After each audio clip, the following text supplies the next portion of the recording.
எங்களின் மகள் அனாதையை போல் நாடங்கு மறைந்து விரிந்தால் அந்த இழிவு யாருக்கென்று கேளா?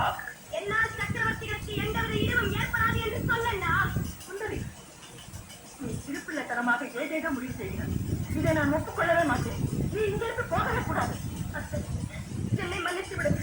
என் முடிவை என்னால் மாற்றிக்கொள்ளவே முடியாது. இதோ, நீங்கள் எனக்கு அன்பளிப்பாக கொடுத்த குங்குமத்துமணி உங்கள் மருமகள் என்றும் சுமங்கலியாகவே இருக்க வேண்டும் என்று வாழ்த்து உங்கள் கையாலே எனக்கு சுலகமிடுங்கள்.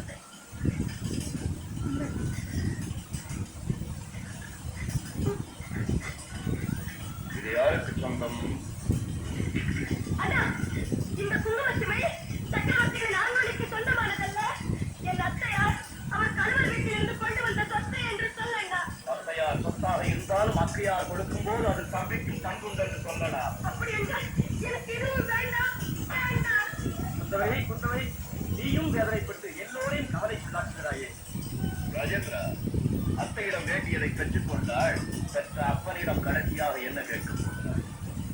தந்தையிடமிருந்து ஒரு மகள் கேட்பதெல்லாம் தனக்கு தகுதியான ஒரு கணவன்